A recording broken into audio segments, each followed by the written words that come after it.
Good evening. Good evening once again, everybody, ladies and gentlemen. My name is DigiDriver, and you have tuned in to another Flight Simulator X Steam Edition stream. Today is Friday, February 15th, and I hope I'm just in time for VATSIM FNO. I don't know how late it will be going, but apparently it is a southeast hop tonight. Last time I checked, there were a lot of centers that were online. Maybe they're beginning to shut down now. Oh, never mind. There's a lot of people on. So, right now, we're sitting at Kilo Bravo Hotel Mike, and I plan to do a flight tonight from here to Jacksonville, Florida. And that would take me back to one of the pay-aware sceneries which I have from Cielo Sim, which is the Cielo Sim Jacksonville scenery. Now, hopefully with the reconfiguration that I've done, I should be able to enjoy a nice flight, but before I do that, I want to make sure I turn on my weather generation. Theoretically, I could also have tuned my weather painting, if you will, through Rex Textured or Rex Soft Clouds to give me realistic paint and sky and stuff like that for the area, but I'm not, big time concerned about that, so we'll take what we can get and we'll enjoy it. And like I said, I am parked at Birmingham Shuttlesworth International at what I believe is like the main terminal area, but I could be wrong. We do have some folks in here as well from the VATSIM crowd. So this is me. I'm in a British Aerospace Hawker Raytheon 800, and as you can tell, it's kind of crowded tonight. So let me go ahead and pop the door open, and I'm going to start to get some services taken care of. I think I'll do... I want to do catering? Yeah, let's do catering. And let's do Gay Gourmet.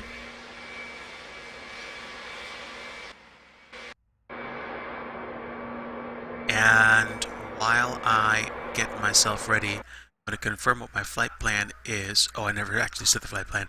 So, Kilo Bravo Hotel Mike to Kilo Juliet Alpha X-Ray via... Was it that I set up? It was the BHM7 departure, BHM7, and then the TAY2 arrival.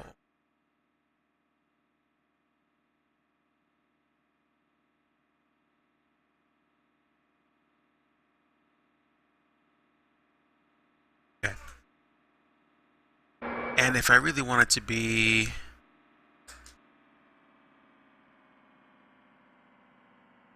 Let me actually just check the charts real quick to make sure that I have that jetway in case they ask for it. They might want to.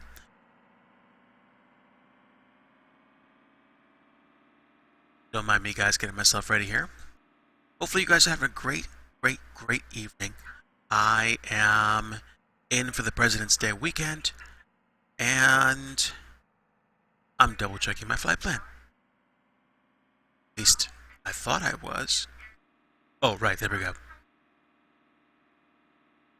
Right, so when we are in the air, eventually we're going to be on the J41 Vector Airway between Montgomery and Seminole.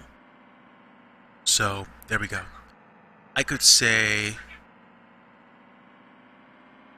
Wait, it was J42 or J41? No, J41. Okay.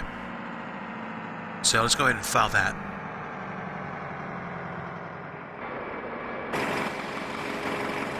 And it would appear that we have snacks.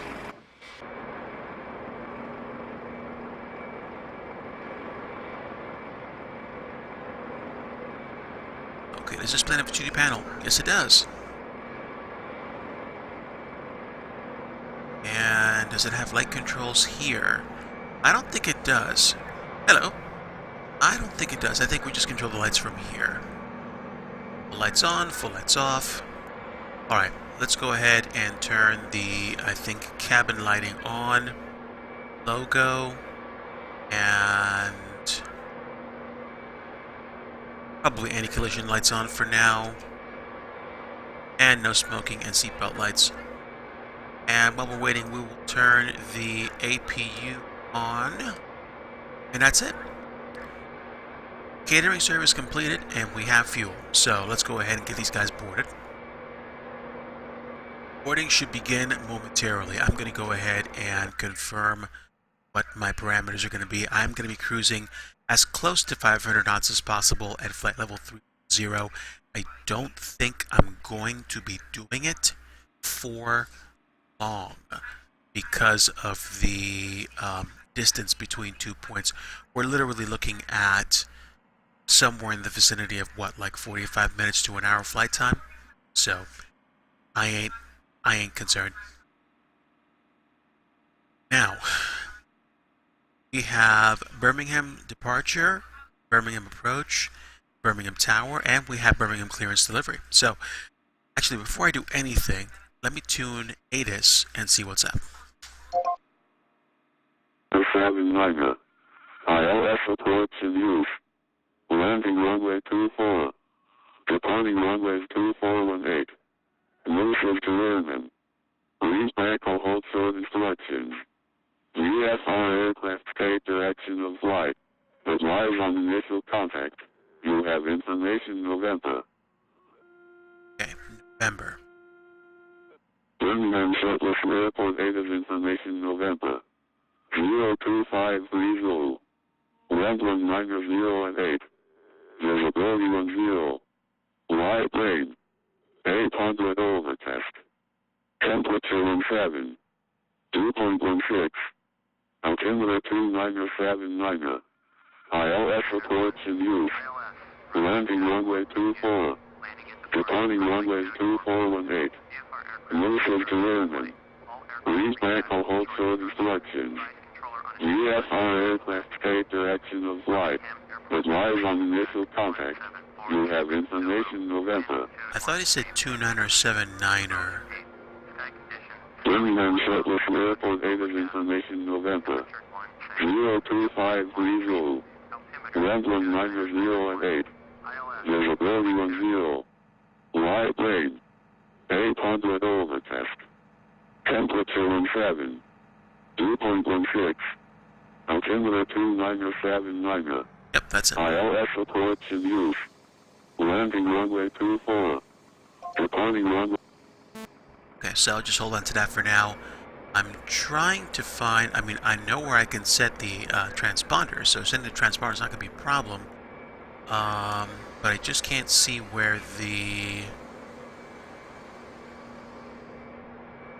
Pardon me a moment, guys. Sorry for the delay. I am literally trying to find what the adjuster is for the...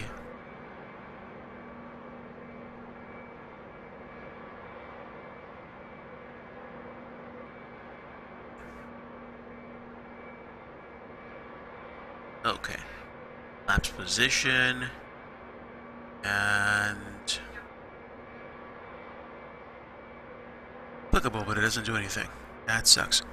Is there a way to adjust altimeter? Altimeter reset is B. I usually use that when I'm flying offline, but I don't know if it's going to fly here. If I can't set my altimeter, then I'm either going to have to find a different plane or just fly offline and on FSCloud. And frankly, I'm not, you know, it's no like humongous deal if I fly offline. Not offline, but I mean on FSCloud. So, I don't know.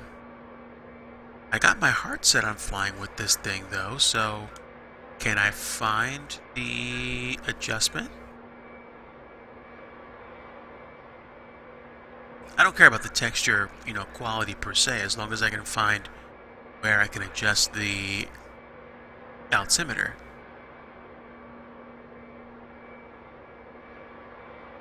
Buttons, buttons, buttons. Who's got the button? Rudder trim, aileron trim, speed brake lever, and well, at least I can set my trim. All right, do one for the trim, and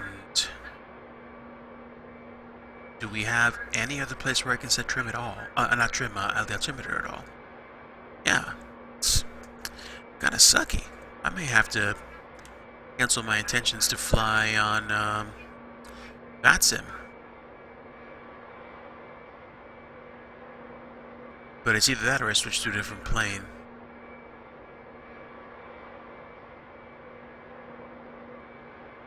So...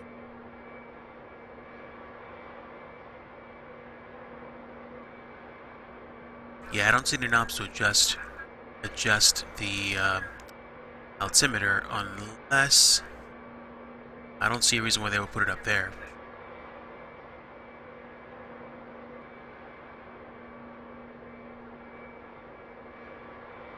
I don't know. Let me see.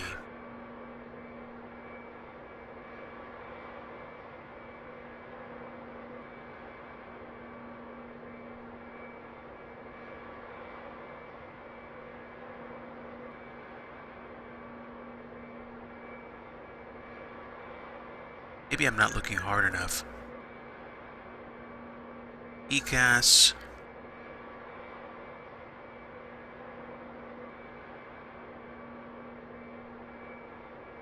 That's it. It's all the gauges that are there. It's the landing gear, flaps, spoiler indication warning. Nothing here, totally bare.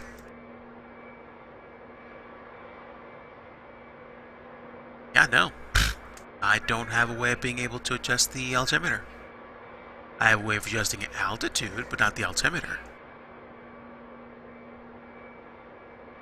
So, what do you think? Do you think I should fly on FSCloud or fly on VATSIM? Whatever. I can always fly on VATSIM some other time. So, I will simply just disconnect. Okay, change of plans. We are not going to fly on VATSIM. We're actually going to fly on FSCloud tonight. So, let me go ahead and swap the text and just have a chill flight tonight, because I certainly don't feel like stressing myself out about that whatsoever.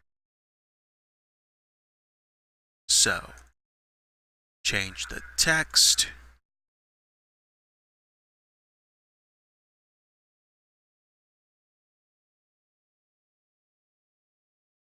And there we go. Okay, so instead of VATSIM, it's going to be FSCloud. And like I said, I'm totally fine with that. I am probably not the only person that's had difficulty with getting their environment tweaked or set up to go.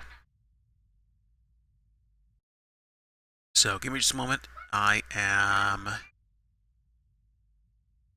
dealing with FSCloud. The FSCloud window is literally in front of my kind of like where I mouse cursor. So anytime it goes in there or goes out, it just jumps all over the place.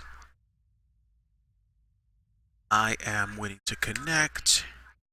And there we go. I'm going to go ahead and bring that back. All right, cool. So passengers have been on for a while. So I can go ahead and close the door. There we go. Door's closed. And let's see what's on FSCloud tonight. All right. Oh, wow. There are a lot of people in the area flying over my head right now, I'm sure. Can I see anybody?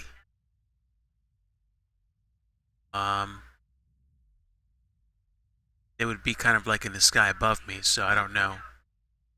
But whatever. All right. all things being equal, I think we can get out of here. So I'm going to go ahead and use my Flight Plan Go app to check weather and pick the runway. Okay, right now we're doing winds are doing 190 at 8, and yeah, it was 29er, but we're gonna take whatever I get from FSCWX. So winds are 206 at 7, and the altimeter's auto set to I think 299.1. Let me see. Yeah, that's what it was, 299.1. So that's fine. We got passengers in, and let's take a look at what the layout is for this airport. I apologize, I've never been. Let me go ahead and hit the charts cloud. Okay, and I just set up Birmingham to Jacksonville, and I'm going to go ahead and set my beacon. Beacon is pointed. Let's go to Birmingham and go to the airport info. Okay, so 20, I'm going to go ahead and get out, taxi up Alpha to Bravo, and then take off runway 18 direct to Gump, I believe.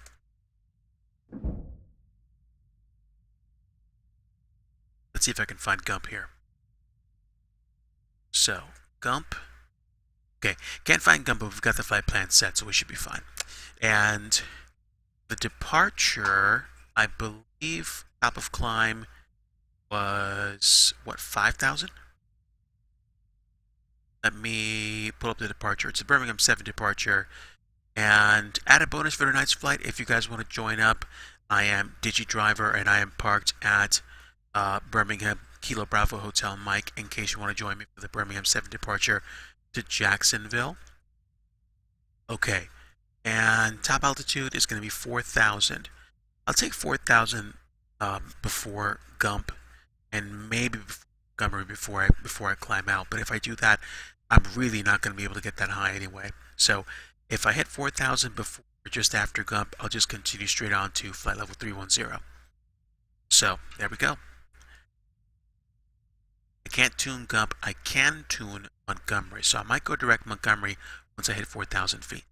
In the meantime, we should be set, or even call GSX. Let's just take a quick spin about the cabin.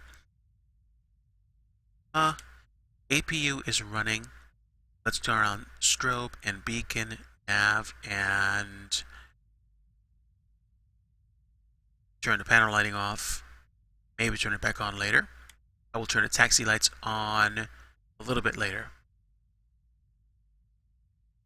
And now we can call our pushback. We're going to push back, straight back, manual stop. And we will wait to start the engines.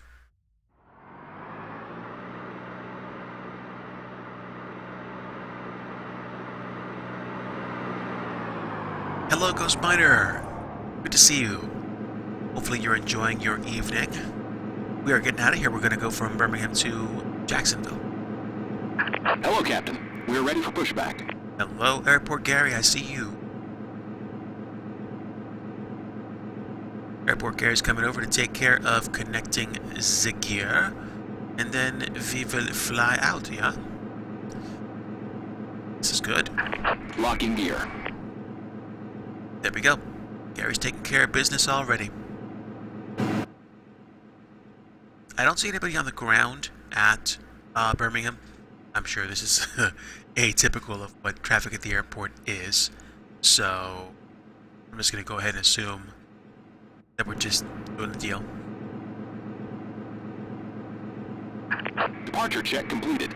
Bypass bin inserted. Release parking brakes. Parking brakes released. Commencing push. All engines clear. Start at will. Okay. Systems are set. Can I turn these guys on?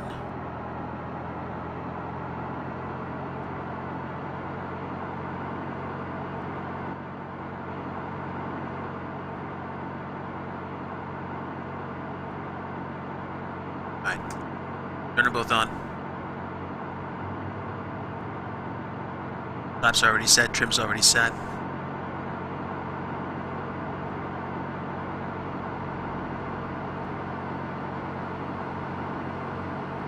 And let's see how far back I'm going to push back.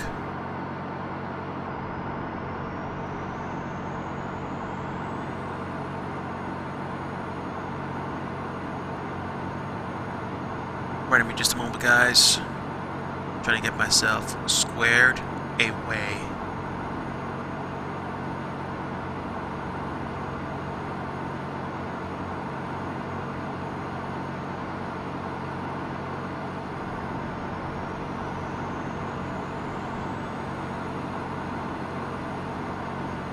Okay, I think we should be good at this point. Let's stop here and complete pushback.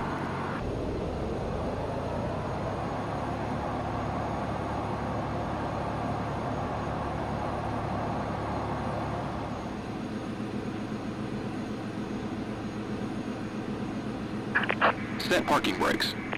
Parking brakes set. Flaps are confirmed for takeoff. We have trim confirmed for takeoff, and we are hot to trot in terms of engine power. So, APU generator APU will go off, and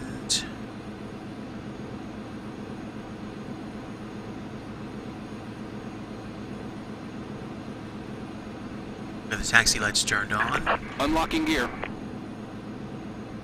Oh, never mind. Don't want to blind you guys. Sorry about that. Tow truck disconnected. Bypass pin removed. Oopsie.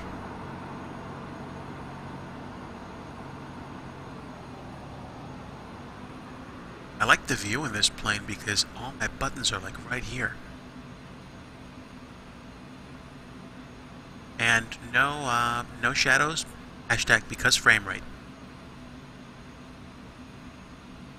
Left is clear. Right is clear. There we go. Gary's giving us the hand signal. We are clear to go. Also, looking a little mostly cloudy out there. So, let's go ahead and get underway. Now, have a great day, Gary. Okay, so, turn the taxi lights on, and that should be it. Do I need banner lighting right now? I don't think I do. If I want to flip those switches, so I think it should be okay. Let's go ahead and get out of here. And like I said, I'm going to go Alpha to Bravo to runway 18. So let's take the parking brakes off and begin our taxi. Yeah, guys, I apologize that I wasn't able to figure out how to get the altimeter set for my flight on VATSIM, but I'd rather just totally and utterly chill out on a Friday than make anybody's job harder. And I'm pretty sure it's not going to be difficult for anybody to give me adjusted altitudes and stuff like that. But the onus is on me to have my airplane ready to go. And if I can't figure out where the adjuster for the altimeter is, then I probably shouldn't be flying. But even in the most chill way, you really do want to have your airplane ready to go. And I'm not talking about you having everything loaded before you contact air traffic control on VATSIM. I'm just saying, taking a new airplane for a spin on VATSIM is typically not what you want to do unless you're really comfortable with it and can get the hang of learning things really fast. And some people do, and that's cool. Okay, so we are taxiing now via Bravo to runway 18.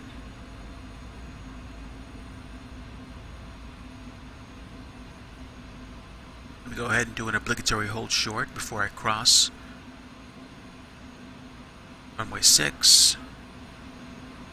Looks like my first officer was turning her head too. Okay, so I didn't see anybody, and I still don't see anybody, so I think we're good.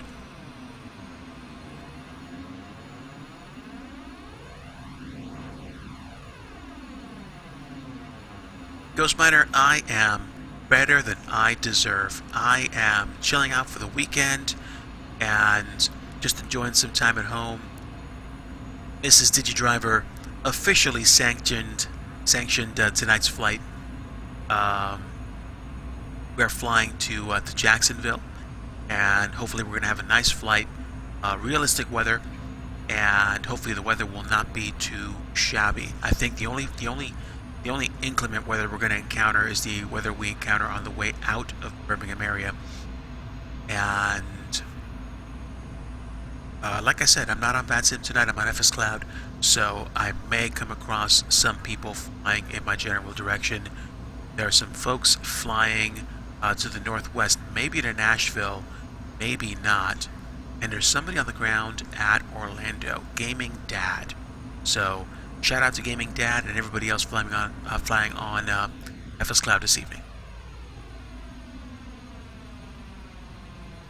Okay, so we're lining up with runway 18, and let's go ahead and take a few moments to pause, get ourselves rolled out. Parking brake check, taxi lights off, landing lights on, and is there anything else that we need? Okay, set the altimeters. I should have done this before I even taxied, but that's okay. Set initial climb rate, 2,000 feet per minute if possible, and we will set the heading for 180 before we go direct to Gump. And speed, we're going to set to 250 knots beneath 10,000 feet, below 10,000 feet. Turn on the yaw damper, turn on the flight director, and we should be okay. So, one final check. Doesn't look like anybody's coming or going, and the winds are 2, 3, 4 at 6. So we're going to have some slight crosswind to get out of here. I think we should be A-okay. 6 knots, I think, is going to be manageable.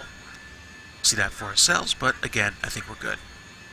So, flaps are already set, and Raytheon Yankee Victor 90265 is ready to go. Clear for takeoff runway 18. Let's go ahead and taxi. Ah, cool, fantastic. What livery are you downloading tonight, Ghostminer? Is it like a major U.S. airline, or like you looking like European or like Asian? Let me know. I have something of an appreciation for airline liveries, but I have to admit I do like my my biz jets. Oh, okay. Hey, do the deal then. All right. So we are set to go, and winds have improved a little bit. Nothing left to do but take care of the business. So let me go mobile here, get my charts set, and tune for the Birmingham 7 departure. And there we go. Gump is going to be off to my immediate left, and then Montgomery. And like I said, I may tune direct to Montgomery after our takeoff.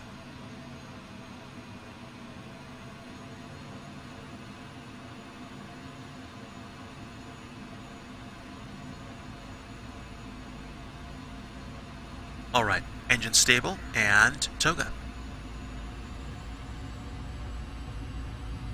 Airspeed's alive.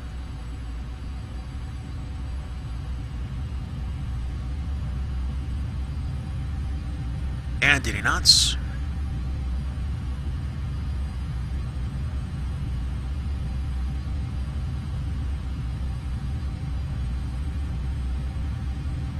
Okay, V1 and rotate.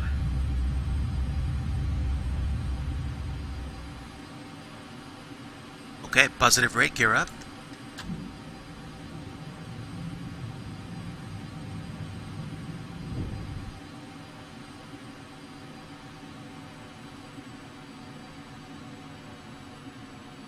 Altimeter, heading, speed. There we go. climbing, and flaps up. And there we go. Getting out of town, waving bye-bye to Birmingham, the airport, and the city. We are getting out of here in a hurry, folks. Okay, so let's check the departure.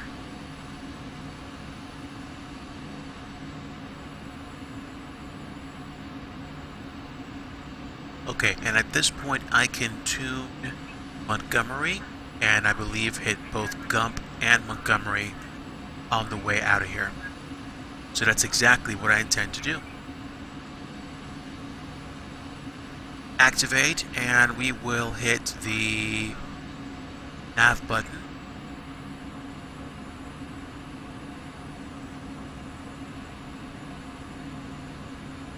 And make sure that we are in GPS mode.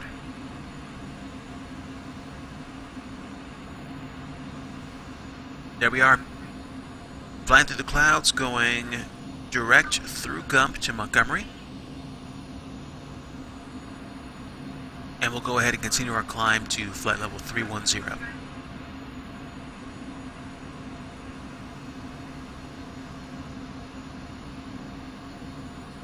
Take 2,400 feet per minute. All right, excellent, excellent.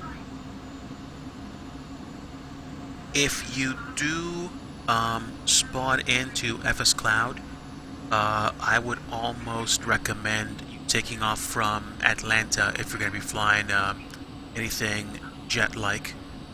Also, you know, like you could also just pick an airport on the route. We're going to be flying into the Cielo Sim Jacksonville scenery.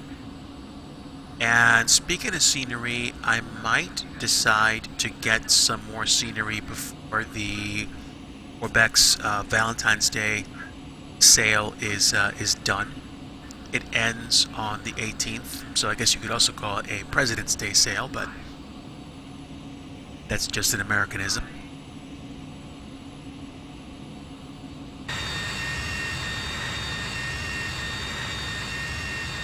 And it is looking a little bumpy out there.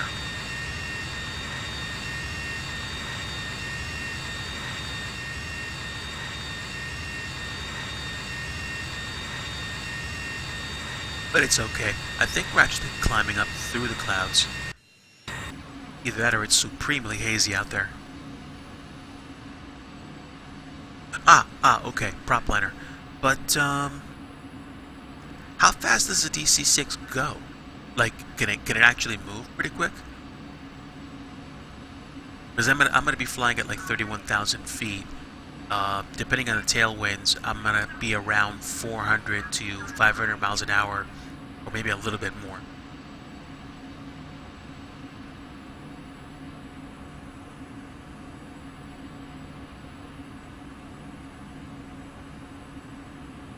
Let's see, 68 nautical miles to Montgomery. Fortunately, the beauty of tonight's flight is that after Montgomery, it's pretty much a straight shot to Seminole, and then the TAY2 arrival into Jacksonville. So let me actually tune the airport on my Flight Plan Go app and take a look at the procedure. The procedure, I think, is actually called the Taylor 2 arrival, but it's just Tango Alpha Yankee 2 in the maps. So it's Seminole, Zeus, Taylor, Croker,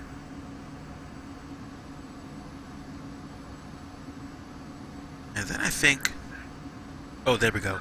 Yeah, Croker will take you. It can take you to the Craig VOR if you wanted to. Alright, so we're actually at 11,000 feet, which means we can turn off our external lighting. And and go speed. And as per usual, step to 380 knots until flight level 180.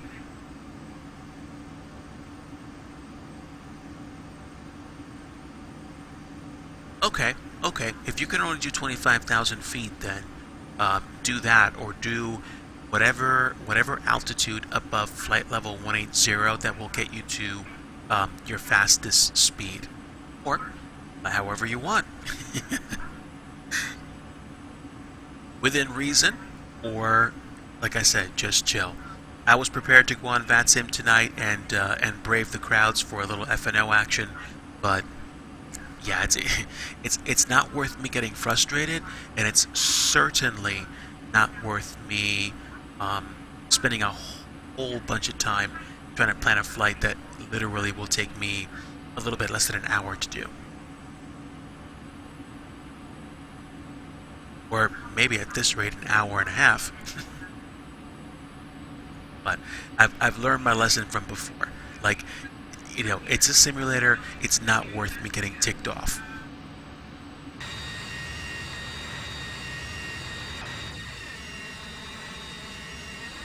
And yup, we are way up in the air.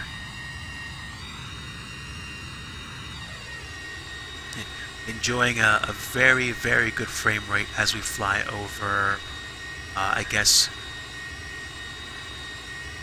the outskirts of the Birmingham area.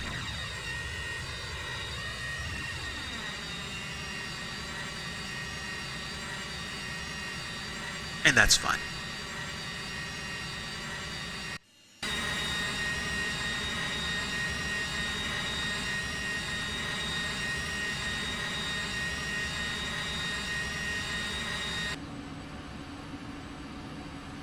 So we're almost at flight level 180. After that, I'm going to go ahead and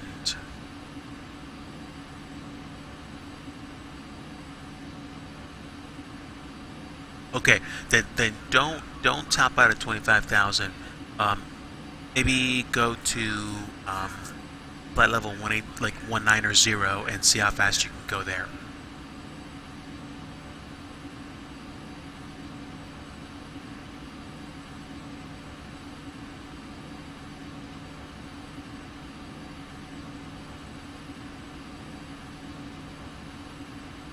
I still got a ways to go before I get to Montgomery, and then I'm going to go direct Seminole, which I believe is going to be in the Florida Panhandle.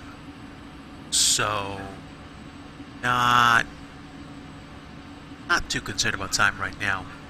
But since we are past flight level 180, I'm going to go ahead and turn off my seatbelt sign, which means that my passengers can feel free to take their seatbelts off if necessary to get up and stretch their legs. And we are climbing, and my first officer looks like she is looking out the window as well.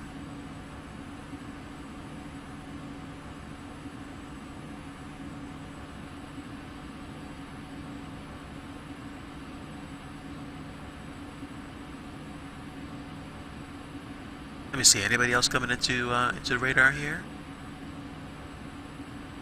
Okay. Looks like those guys are flying past Nashville, way past Memphis at this point. Maybe they're flying to St. Louis. There's like 4 of them that are flying northwest of out of here.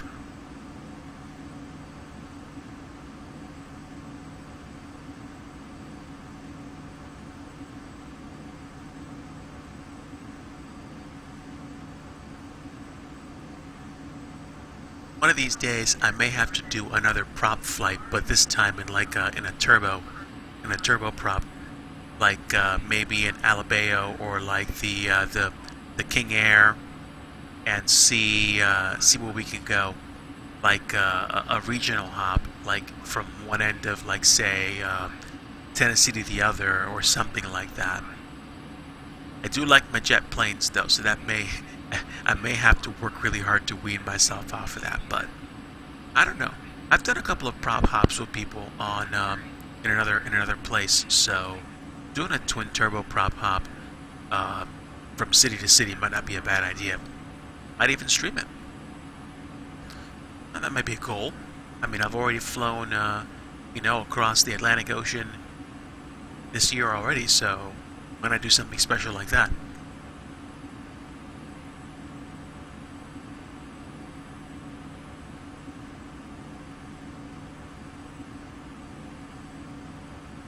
Okay, let's bunch it up to 440 knots.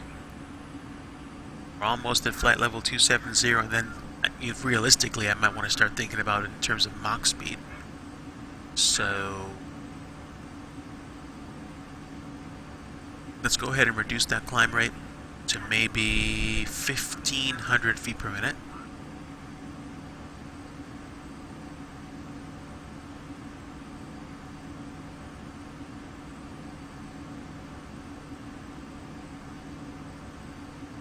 Yeah, I think when I get between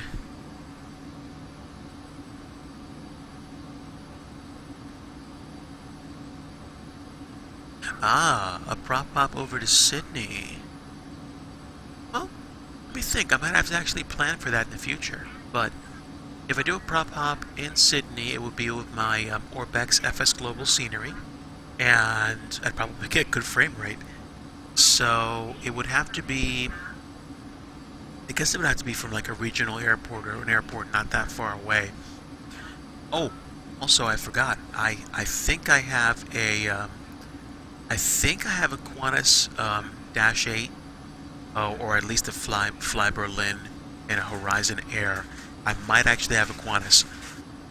If I do, then I have a Dash 8 that we can use for a prop hop in the future. So that's not a bad idea, actually. Yeah, that's not a bad idea at all. So let me think about that for a little bit. Yeah, or at least a prop hop from like a place like, say, Adelaide to Sydney. That might be cool.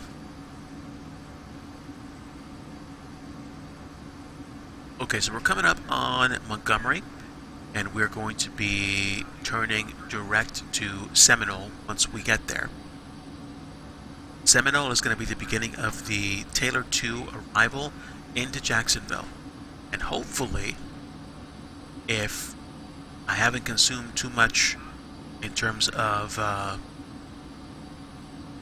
texture resources, I'll be able to see the Cielo Sim Jacksonville scenery.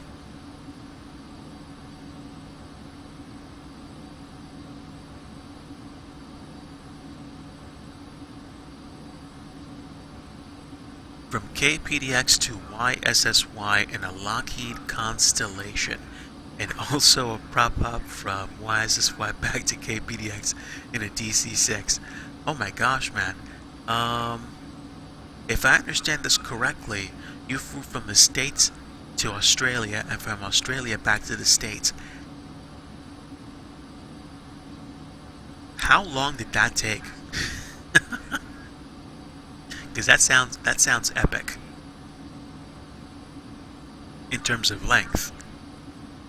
I flew from Philadelphia International to Keflavik near the beginning of this year in a 787, and that took me like literally 5 hours real time. In terms of like me spending 5 hours in front of a computer, like the flight time, overall was like 10 hours. But I'm saying, from me starting the plane, like from me actually starting to stream to me landing, there's probably somewhere around like 5 hours 20 minutes.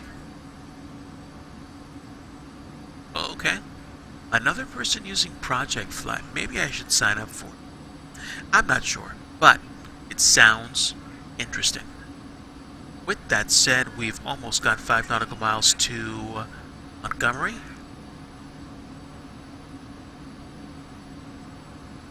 And okay, 4 nautical miles now. Let me go ahead and tune. What was that? We're tuning Seminole, Sierra Zulu Whiskey, and turning. Okay, so we are officially in between the departure from Birmingham and the arrival into Jacksonville. Sky looking nice and blue today. I think the next few flights that I do, I'm going to experiment with doing texture replacements using Rex Texture Direct and Soft Clouds, so that I can do things like if I'm flying to Miami in summer from like Charlotte, then I'll set the I'll set the sky and the clouds and like or even the lightning if I'm going to see thunderstorms that are going to be realistic. Not that I want to fly into a thunderstorm, mind you. But let's go ahead and double check where we are. Right, so I'm flying on the way out of the departure from Birmingham. Let me tune my raw map. Okay, so I'd say we're about done with the first, almost done with the first third of our flight. And then once we get to Seminole, we'll be done with the second third.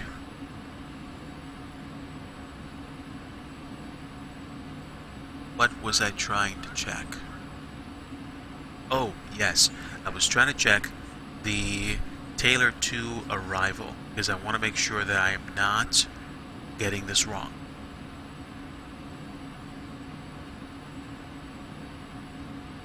Taylor 2, Seminole, I think 44 nautical miles into Zeus. I'm going to need to cross at flight level 240, and then after the Taylor VOR, I'll be to Mullet, and I want to cross that at 1000. But got like 61 nautical miles by the looks of the map, so I should be able to drop that kind of altitude in fairly short order, and I'm at flight level 310 right now anyway. So if you folks are tuning in right now for the first time for the stream, hello, my name is DigiDriver, and you have wandered into an FSX Steam Edition flight from Birmingham, Alabama to Jacksonville, Florida, and we are flying a Hawker Raytheon 800. This is a pretty quick and peppy little business jet.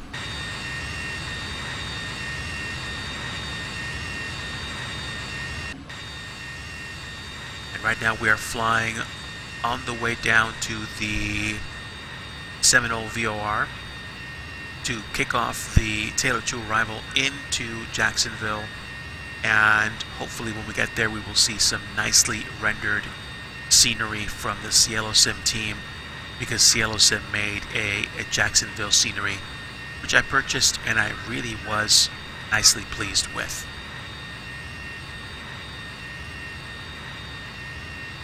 But we are, as they say, definitely in the air, and we are how far away from Seminole?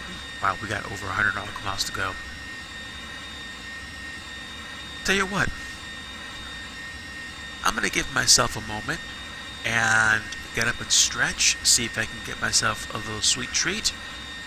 I have some drink here, and then just settle in for the next leg. Guys, give me a bit. I will be right back.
Okay, folks, and I'm back.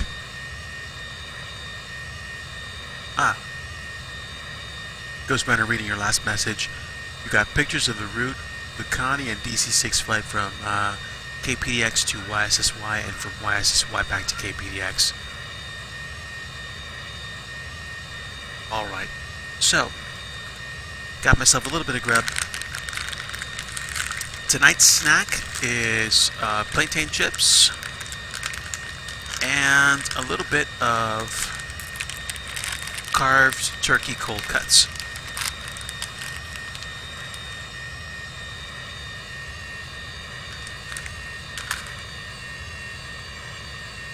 Let's see where we are.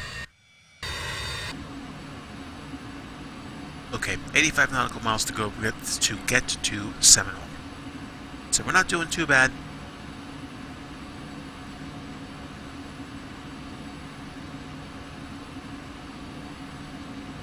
Didn't actually expect this leg to take this long. That's perfectly fine.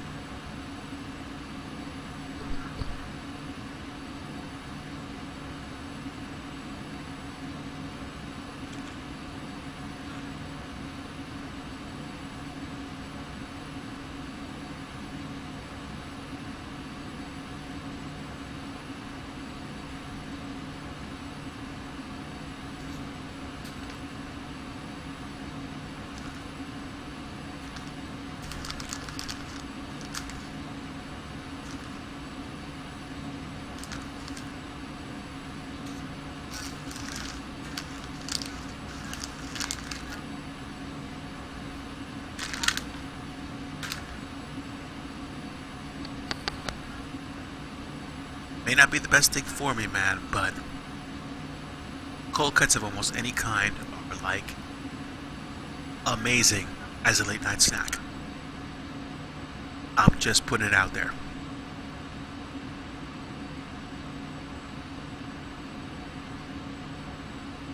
So, is anybody in my airspace locally? Right.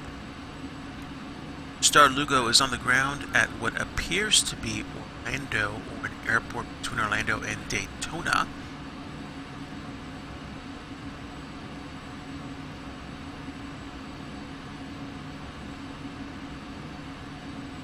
But that's about it.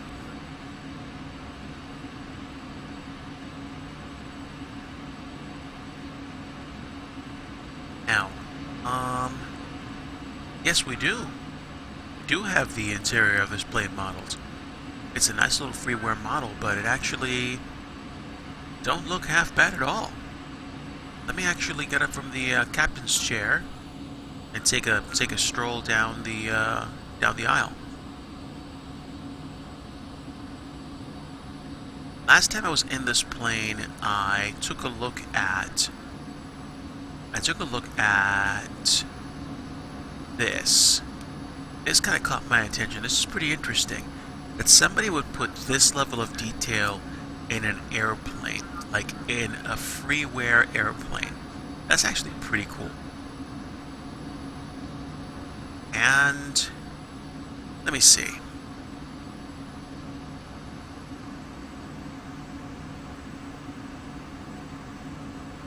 Let's see, can I sit down here?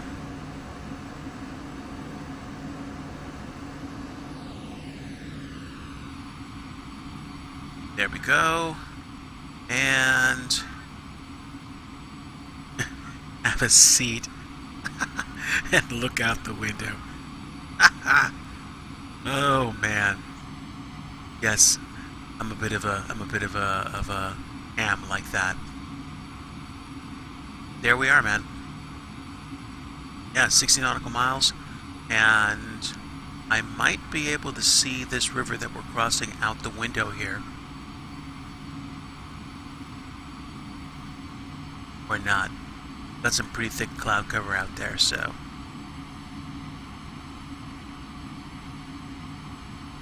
But, hey, we can do this.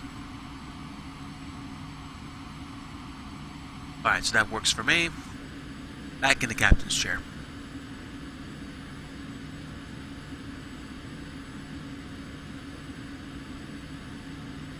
55 nautical miles.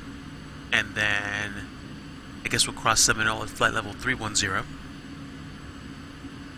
And then from Seminole to Zeus. And Zeus will try to cross at flight level 240.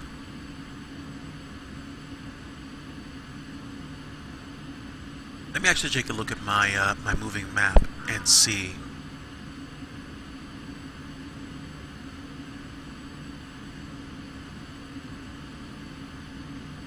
Yeah, I think so. I think we should be able to get down into 240 once we get the Seminole.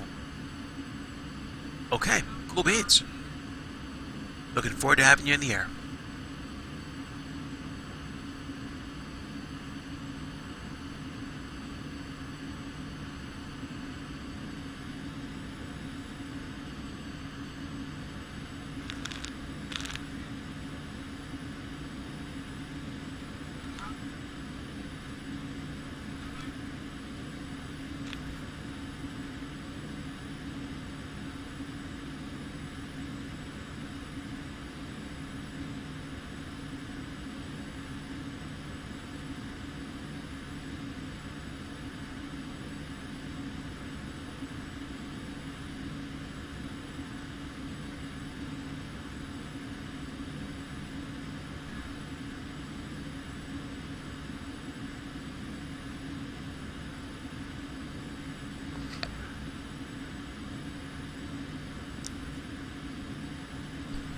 Yeah, man, these snacks are no joke. Really good.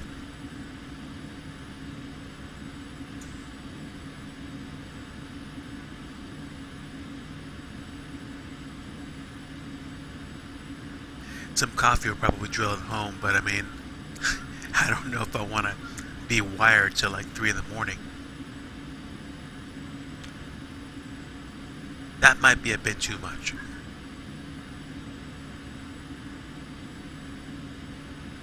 Okay, so 40 nautical miles.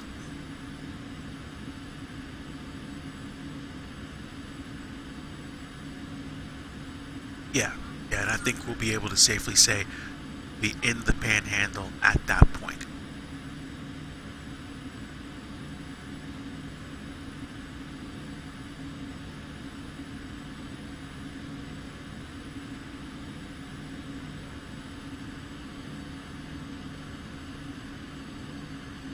Okay, so enough of that for review.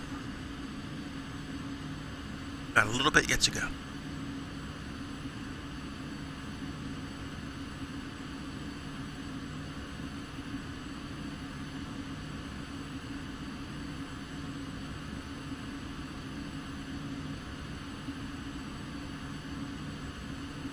And naturally, of course, me flying into Florida, anywhere in Florida, makes me want to be at Disney World in Orlando.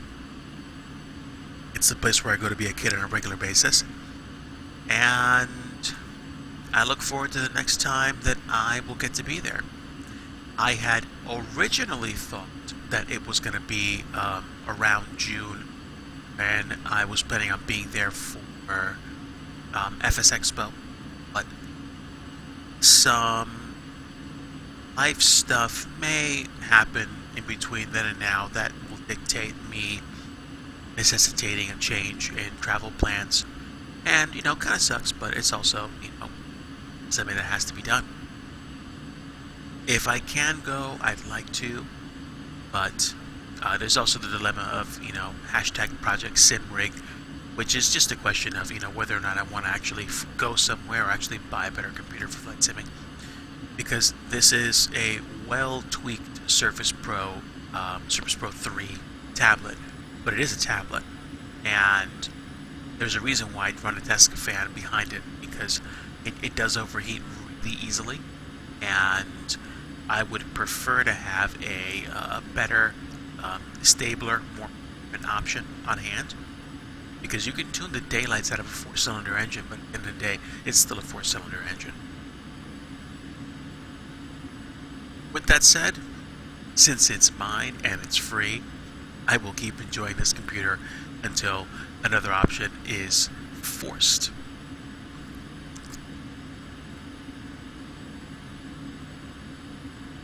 do we look like out there? Just a whole bunch of cloud.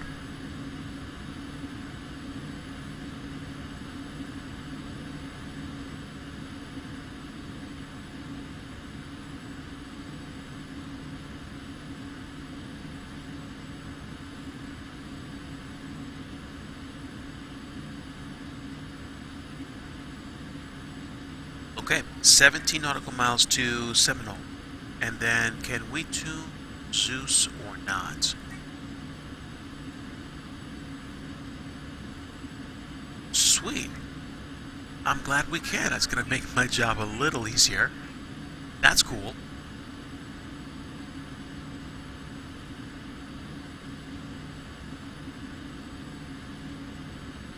Okay, and we have been streaming now for about the past hour, so we are well on our way to Jacksonville. I've flown to and from Jacksonville Airport in FSX more than a few times by now, and I appreciate the effort that's gone into making the payware scenery by CLSM worthwhile. I like it.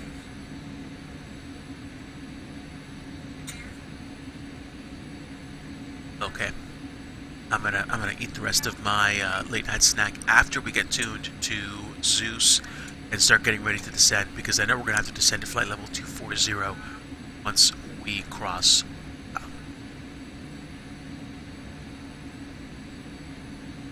And we're almost coming down to the end of the second leg of the arrival, and Ghost Miner, I do see you up in the air. You're like in the extreme southeastern point of Alabama. Okay, so inside of 4 nautical miles, and we're going to tune Zeus right now. So, Zeus, go. Alright, so now I'm going to drop speed to 280 knots indicated, and we're going to drop down to flight level 240 as we begin our descent. So descent rate, we're going to make 2,200 feet per minute. Hopefully that will be enough to get us down to flight level 240 before the waypoint, which is in about 40 nautical miles, which means the distances between those points on the... Oh, yeah, I noticed that. That's okay. I'm actually trying to see if I can slow down a little bit so I don't go busting through the speed limit when I drop below 10,000. Yes, I was going to mention, excuse me, I was thinking, but the distances or the numbers were between waypoints. And if that's the case, then yeah, those numbers, there's like 8,000 and then 4,4. So the 4,4 is the nautical miles between those 2 points.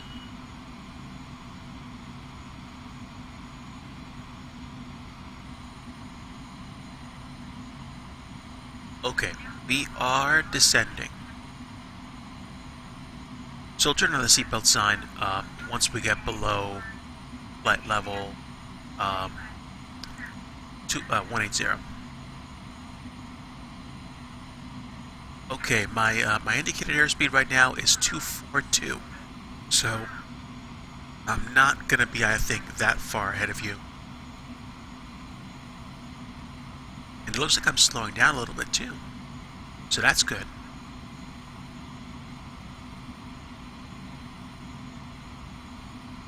Okay, so we are descending. I will let you know what my altitudes are as I get closer and closer to the airport.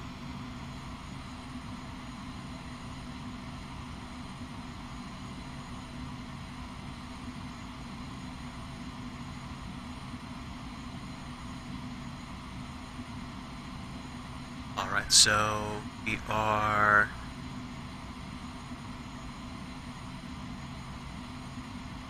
we're on the, or we're gonna be on the Victor 198 airway into Jacksonville Metro.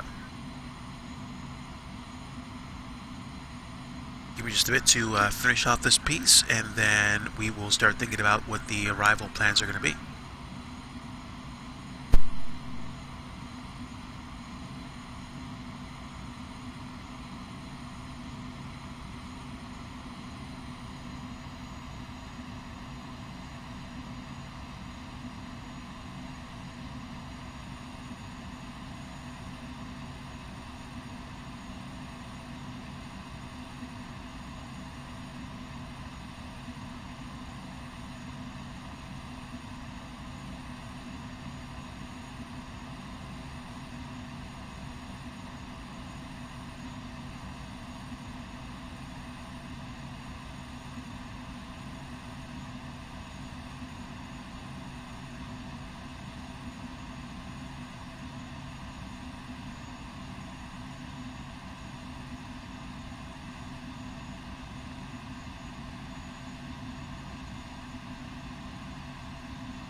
Okay, and I'm back. That was delicious. Hit the spot even. I'll probably have some celebratory cheesecake once we're on the ground and parked. Based on what I understand, I think I'm going to be parking at North Parking once I land at the airport. The deal is there's like 2 areas outside the main terminals, but I think North Parking is where general aviation traffic's going to go, so it's most likely what I'll wind up doing. And we are 14 nautical miles away from Zeus, and then we can go direct to Taylor after that. So literally Tango Alpha Yankee.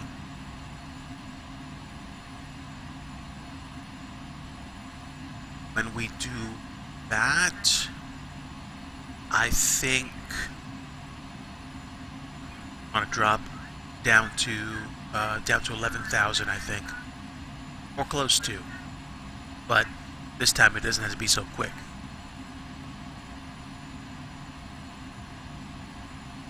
And I'm pretty sure there's like some very basic mathematical equations I could do that would help me make the proper descent rate figurings so that I can actually get to where I need to go. This might be something that I encourage myself to do as I start doing more and more flights, or as I decide whether or not to, to keep going. If I do more flights, then maybe I'll do that so that my descents aren't as sharp or as uncomfortable. So, once I get to 5 nautical miles here, I will switch over to the Taylor VOR. I don't think you showed me a screenshot. I remember what your plane looked like. You flew, I think you said you were flying a DC-6 then, or like something like that, but your plane looked like a Concorde because of the object matching on FSCloud.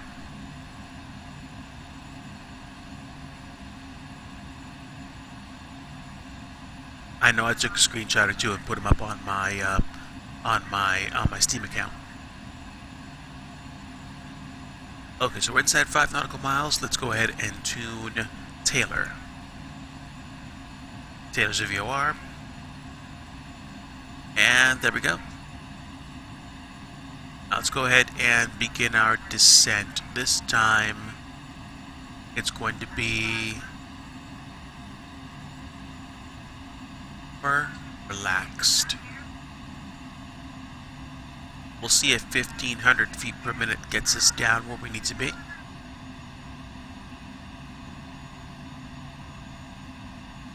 I think you can post the link. Try it and I'll see, because I have my chat window open.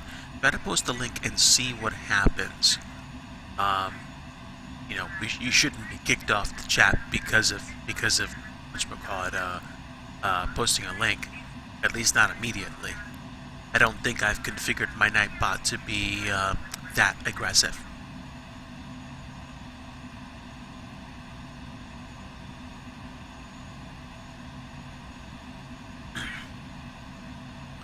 A little bit of water from my throat here.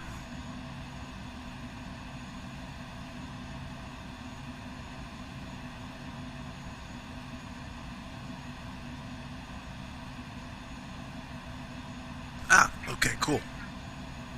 There's that link. Okay. Inbound to Taylor, we got some time.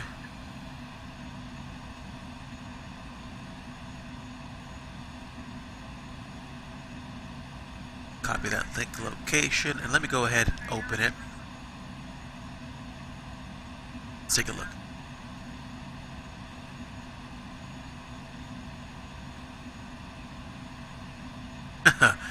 Nice. Your plane looks fantastic. And it looks like the object matching for me was like a Piper Cub. But again, I was in a Piper Sport, so it really wasn't that far off the mark. So that's pretty cool. Thanks for taking a screenshot, man. Really nice. I like my flight sim community. Okay, 41 nautical miles, and it looks like we're descending into some clouds. Does this thing have any anti-ice? Yes, it does.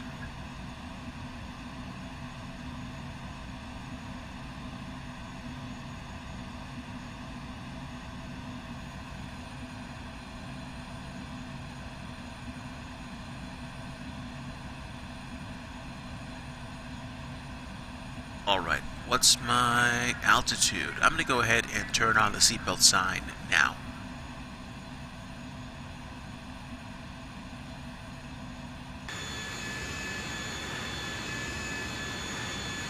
There we go. Textures took a little while to load, and it looks like a weather stutter.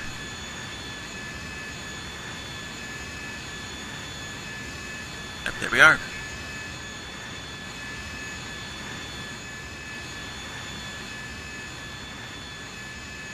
There's the ground. We're getting there, people. We're getting there.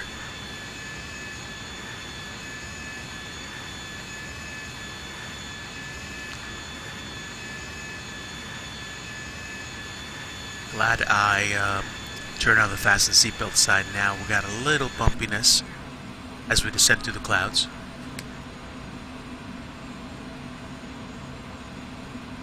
"35 nautical miles to Taylor, and then Mullet, and then Croker. Do we have Mullet? Do we have Croker? Let's find out.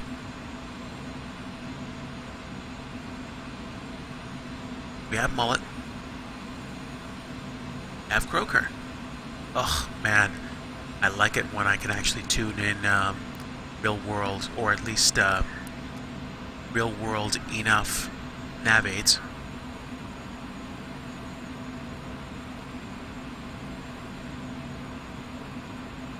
And for the stat heavy geeks among you, of which I'm one, wanted to let you know I have been playing around with the settings on my Surface Pro 3. I have overclocked the CPU cores, and I've also overclocked the graphics card a bit to provide better performance. Now, of course, this is achieved by keeping this thing nice and cool. So I am enjoying some benefits as a result, but I don't play flight sim on my Surface unless I have a fan. Like if I don't play it, then it's because I'm just gonna leave it in a track mode and just watch AI aircraft fly into an airport, almost like a screensaver, if you will. But that's okay. Not that far away. Once we get to Taylor, I will go ahead and tune to Mullet. And Mullet, I think, is where the altitude restriction for 8,000 is. I'm sorry, 11,000. But when we get to the approach for Jacksonville on runway 8, the localizer glide slope, I guess like entry altitude, is 1,900 feet. So I'll definitely want to make sure I am at the appropriate altitude to enter final approach. Otherwise, it's going to be wasted effort, and I'm going to have to go around.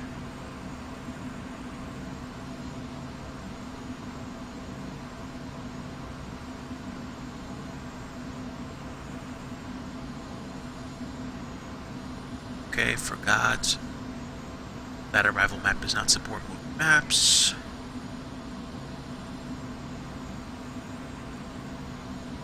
Okay, fine and dandy.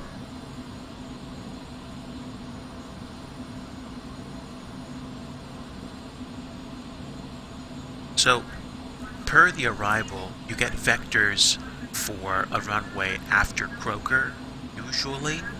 Unless you're landing, I guess, to the west. Even to the north, I think. But we'll see what happens.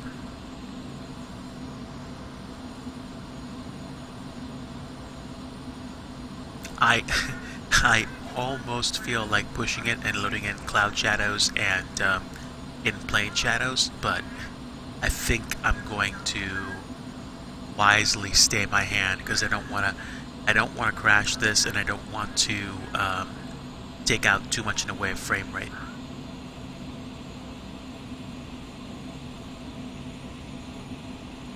How fast am I going? I am at 234 knots indicated airspeed. And speaking of which, I should have tuned my altimeter. The adjusted tune is 29908.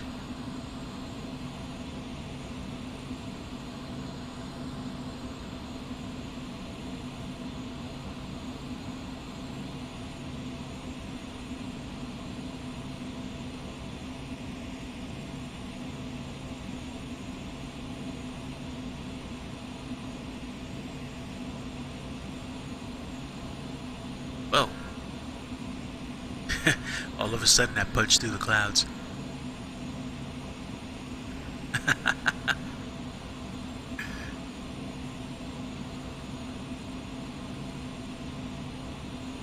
Okay.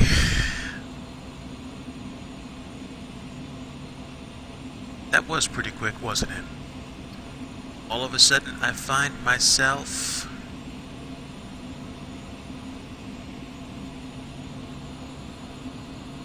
back near the Jacksonville metro area at 11,000 feet.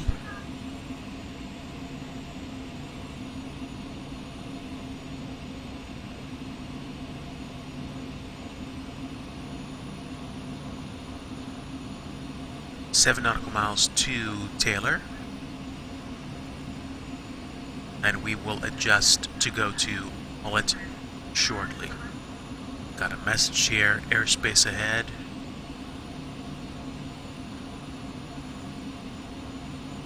That's okay. And by the way, you're doing a great job of keeping up, so don't feel limited at all here. Okay, I'm headed direct to Mullet. Execute.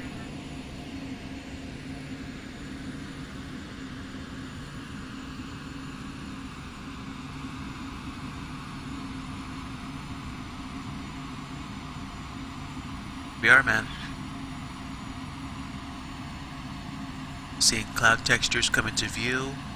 Things are not super blurry either, which means that the texture mapping in this plane is forgiving enough for me to actually have a sim life, if you will.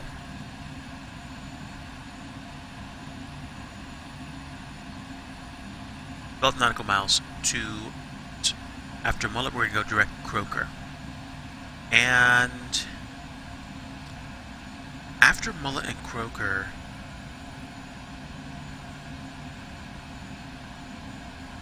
Sorry, after Mullet there's no altitude restrictions, which means I should probably be ready to descend down to 2000 and set for landing configuration.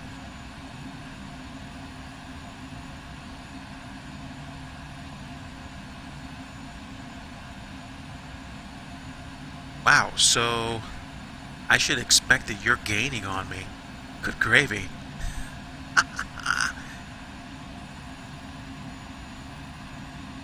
Okay, well, actually, yeah, no joke.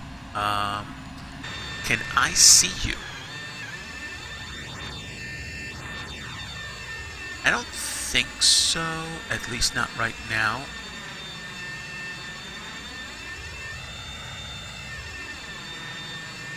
Can I see any autogen? Can't see any autogen just yet. Still going a little bit too fast for the rendering engine, but I'm going to be slowing down in a little bit anyway. Let me actually go 2D for a little while. Did I turn my landing lights back on and stuff? Yes, I did. Okay, so pretty much ready to go.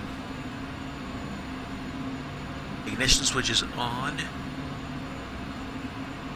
And let's leave the left and right engine start switches in what I would consider to be continuous position.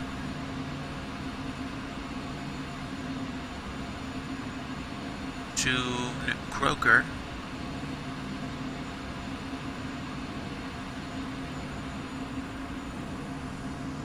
And now we're going to begin our descent to 2000.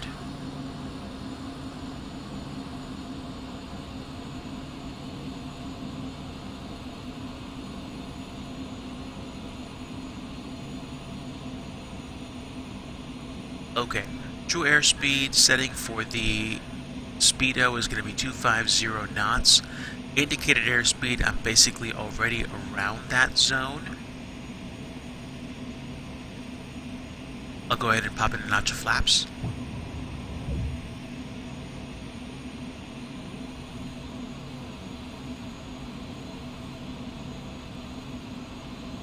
That's odd.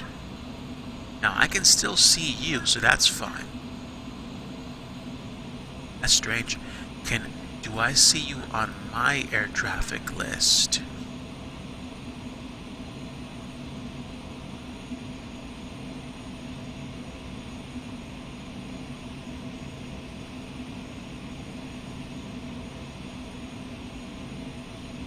No, I don't see it. Maybe it's because you're not like right next to me, or like in my immediate vicinity. Okay, so after Croker, can I tune Libby? Because Libby would literally be the last waypoint. Libby, okay, great. I'll execute Libby right now. Libby is the waypoint in front of the ILS approach for runway 8. So once I get down to altitude, once I get to Libby, I'll basically be able to turn straight for runway 8 and move forward.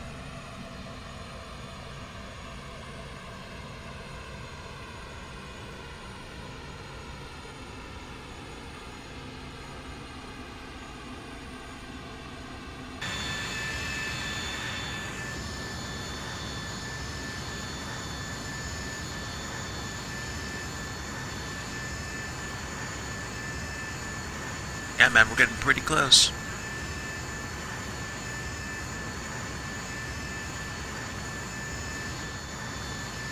Yep, taking a quick sweep. I don't see you yet. I wonder why. Maybe there's something wrong with my FSCloud. I don't know.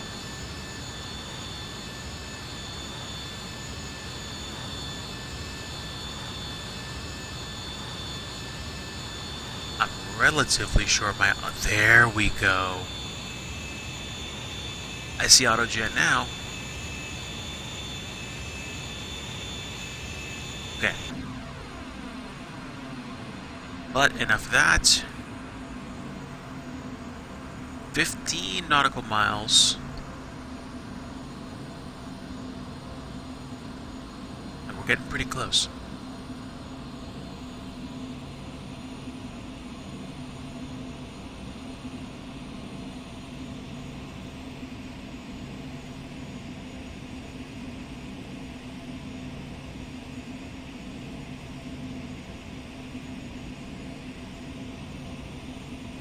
Nautical miles.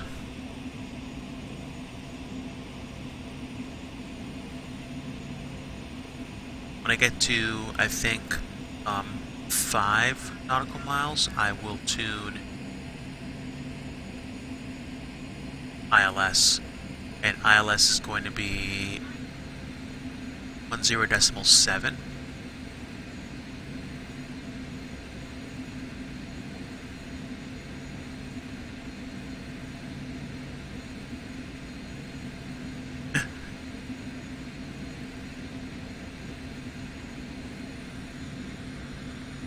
That was her.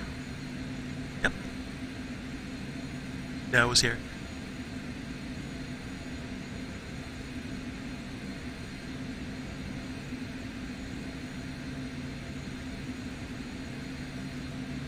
Okay, just to make sure that I have my radios set. And what was the heading? The heading was... I think it was 77077.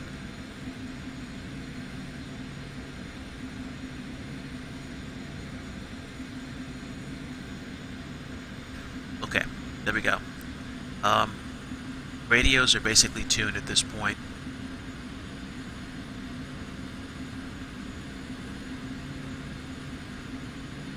Okay, no worries. I'm gonna want to enjoy the airport, so I'm pretty sure I'm going to spend a little bit of time there waiting for the rest of the AutoGen to load in. I should probably see you coming in. Okay. Let's reduce speed. Get down to 105 knots.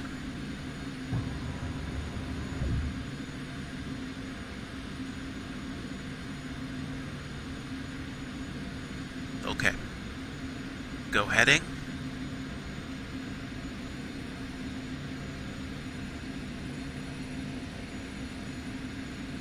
And I think I should be fine.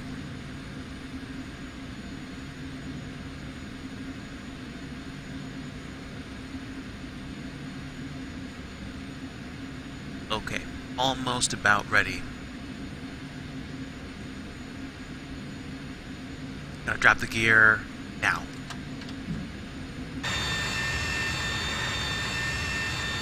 There we go, here comes the gear.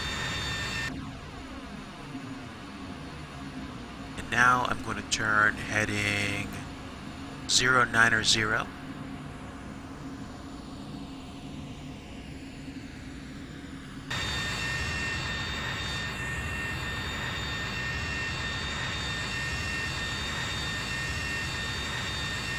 Alright folks, prepare for landing. Alright, well you don't have to accelerate. You don't have to push your engines on my part. So feel free to pull them back.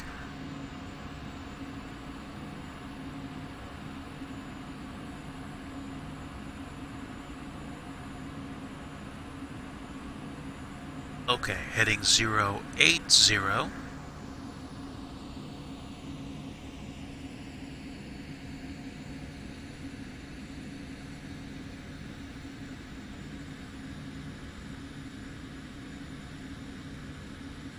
and 185 for the speed hold, and I think we're okay for flaps right now. Actually go a little bit. Let's go to 67.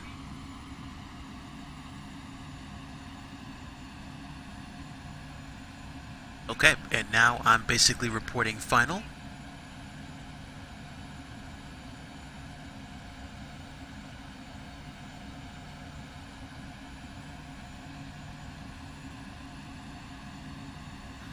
Alright, so I'm going to go sterile cockpit for the landing. My aircraft.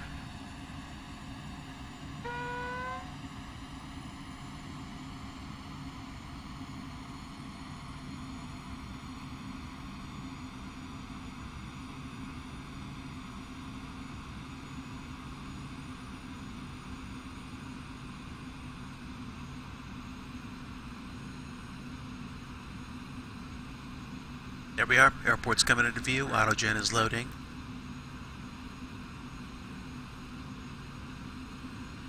This is actually the first time I've landed here in fairly good conditions.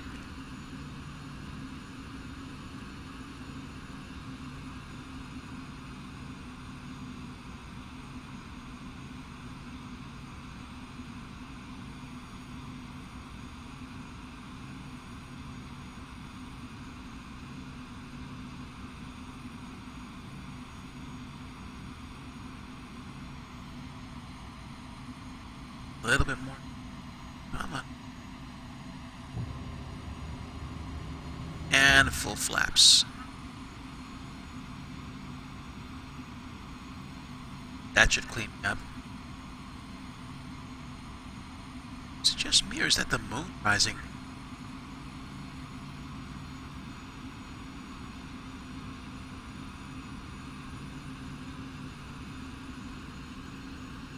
Don't sink. Don't sink.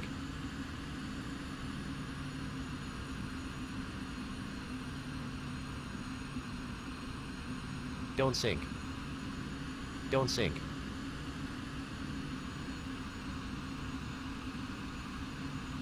Here we go.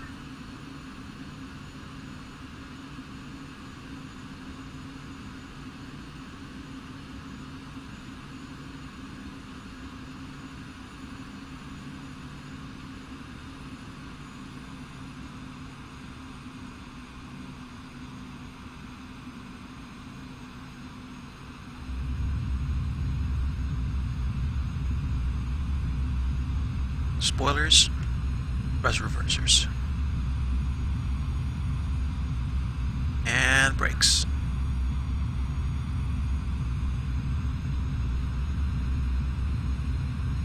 Okay, 60 knots.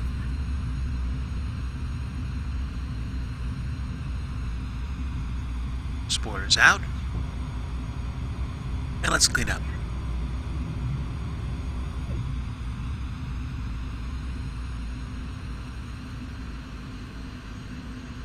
Alright. Man, it almost feels warm. Welcome to Jacksonville, everybody.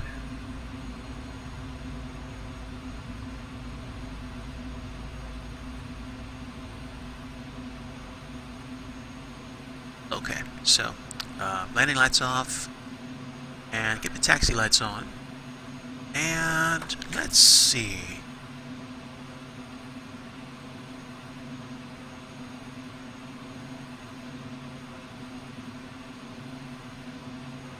Alright, so we're at the airport, and I can go down to Bravo and taxi to Golf to get to North Parking.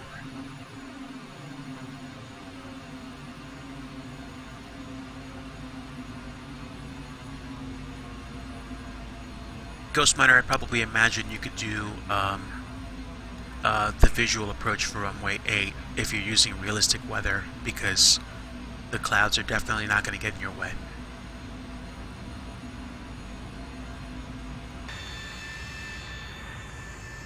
Here we are, folks. airport I've flown into and out of quite a few times. This is kind of what I like to call, I mean, this one was a great bargain for the money. And I was right. There is a north ramp.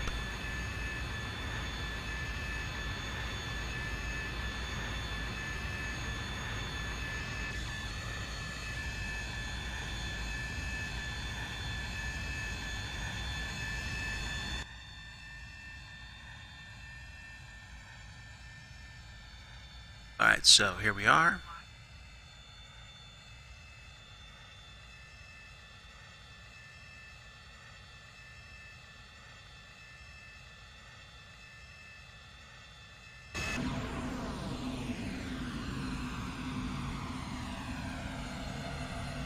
Let's go ahead and tune in.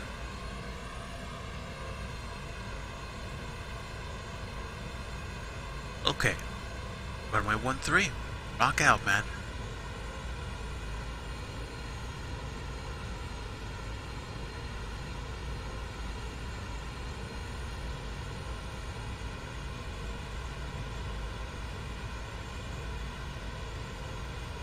Alright, let's go ahead and turn in here.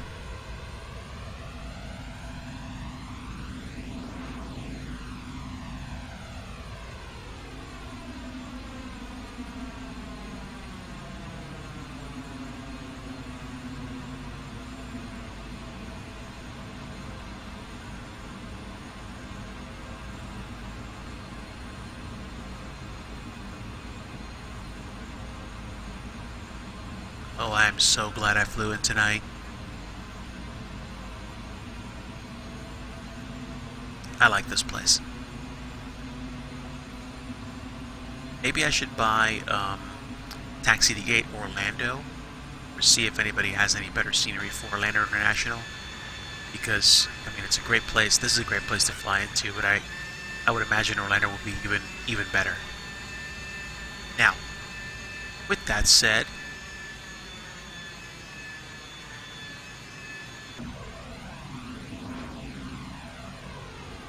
let's go ahead and get set up.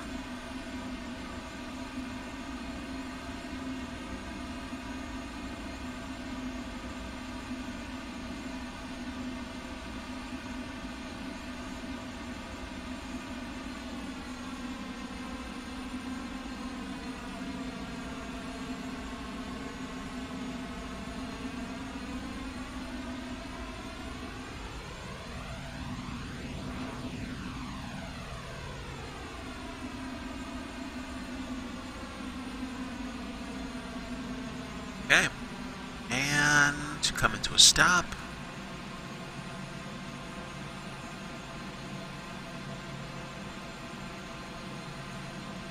Right, there we go. Parked, and APU is online. Ignition switch is off. Ignition switch off. Let's go ahead and cut the power. And anti-collision light off, taxi light off, nav light, beacon light, strobe light, and logo light off, and panel lights can come on. There we go. Welcome to Jacksonville and what apparently appears to be an FBO shelter. Shelter? I guess that's the pun, if you will. Haha. All right. We're here. Now, should I park somewhere?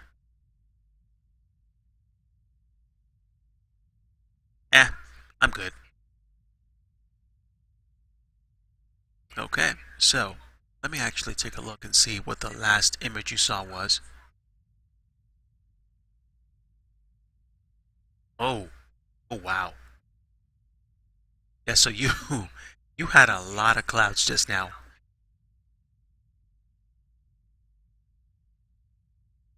Okay, so let me take a look and see if I can find you. Wait, let's see. Can I move this out? That's better.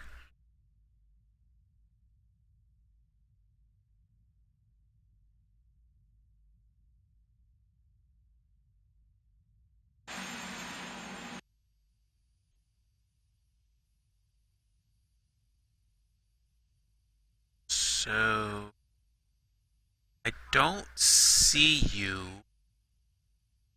I'd see you when you land, but can I pick you up as traffic yet? Yes, yes. you you might chuckle when you see what it identifies you as. You ready for this?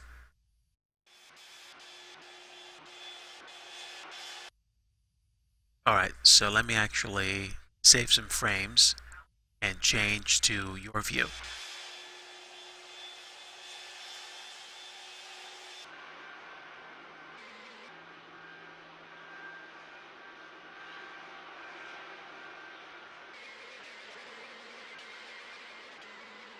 Now, it's kind of interesting that it picked this specific color scheme because you have the Air Force One color scheme for your plane. It's kind of interesting. It's cool at the same time. I'll go ahead and stay. I think I'll stay. I think I'll stay and watch you come in.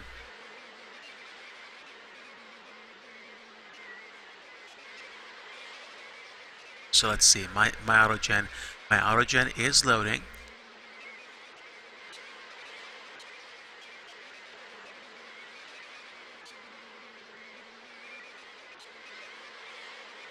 Let's see if I can see the airport.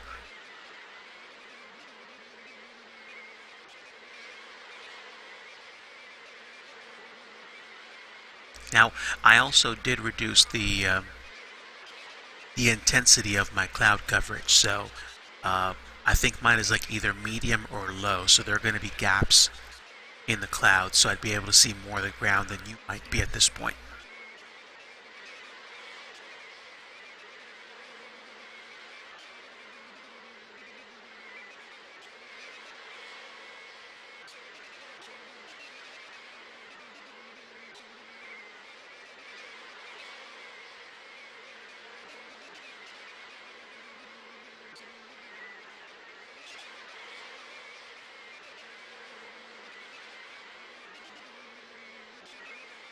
I see. Okay, so runway 13 is right there.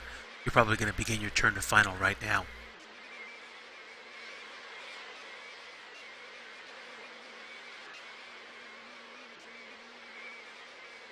There we go. There's that turn to final.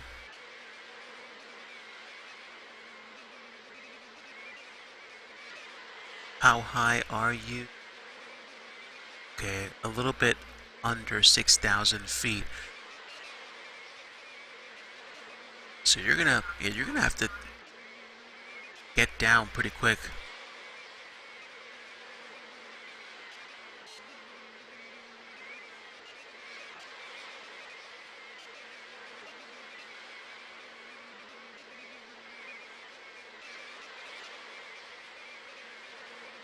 Okay, there we go. Gears down.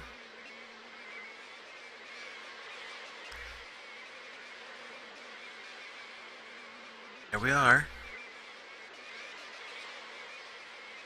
I think it's pretty cool that it identified you as a jumbo jet.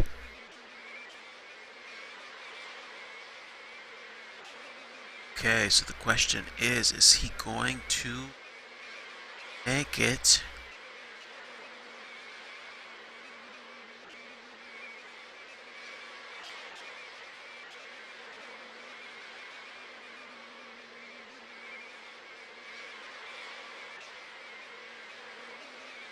Now mine's also a payware scenery, so you might be a little bit off of the actual runway coordinates would be.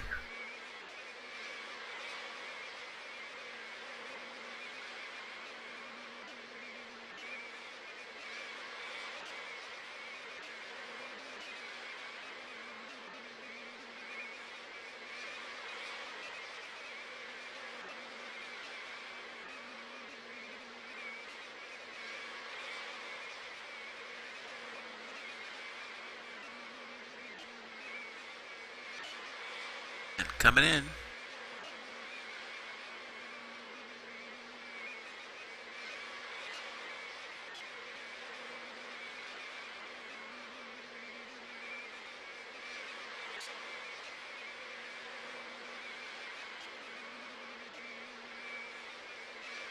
Okay. Alright, got wheels on the ground.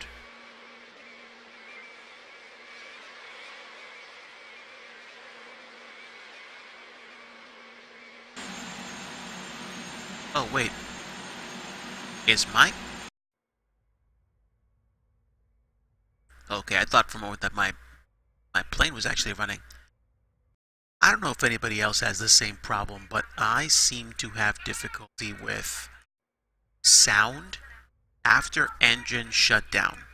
I tend to have to cycle my sound off and on to get rid of any leftover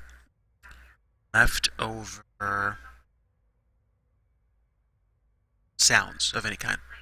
But that's beside the point. We are here. Okay. So, I tell you what, this was a great flight for me. Oh, wait, hold on. Let me see where you stopped. I need to see this because you told me to. View mode. Oh, okay. Well, we are on the ground. All good. Oh my gosh, man. You weren't here weeks and weeks ago when I absolutely crashed at Raleigh Durham. It was windy. It was rainy. I had no I turned in way too soon to final in a huge plane. Not only did I roll off the runway, but I basically dipped into one of like the off altitude areas. I literally and genuinely crashed. You Tokyo drifted off the runway. Hey, these things happen. I used to do that in F-18s. So, not in real life, but in a sim. Yeah. But okay. Okay, man. Welcome to Jacksonville, dude. You are looking at yourself as a jumbo jet through the eyes of my object matching, and you're also looking at Cielo Sims Jacksonville International Airport scenery. It's a nice looking airport. I like it, at least.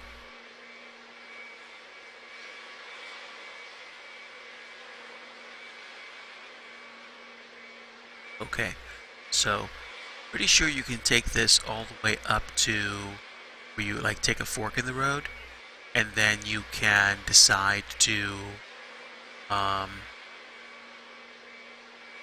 park in the general aviation section.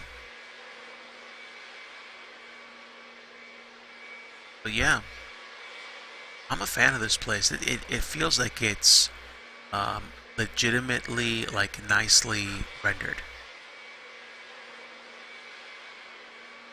Now, what I don't know is where the military portion of this place is supposed to be. I'm guessing it's more at the north end. Those are the terminals for passenger traffic. I was parked at like A10 over here, flying the Dreamliner, and I think flying the CRJ-700.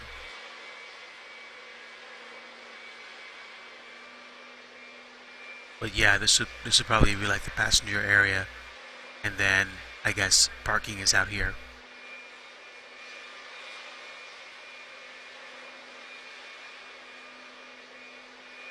Ah, okay.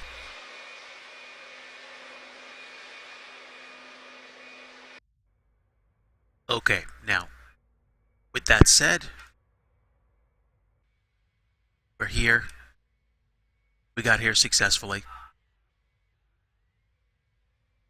You are on the other side of the tree line and the towers and stuff.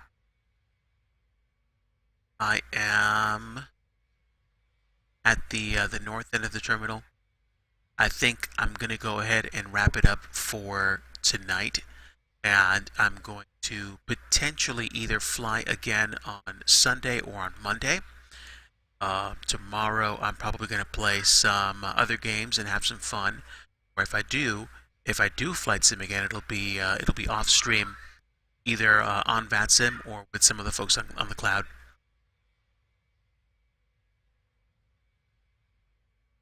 And as you can tell, I am a fan of Cielo Sim.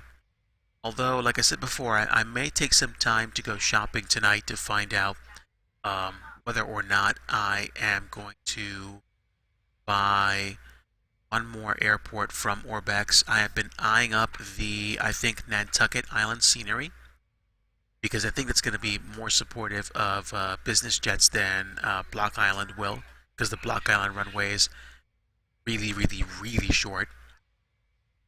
And I can more justifiably see somebody taking a ferry from Nantucket to Block Island, or like a little putt-putt plane or helicopter. But with that said, ladies and gentlemen, I'm going to go ahead and call it a night. We're parked, and I'll go ahead and close the door. Take a look at that last link you sent me.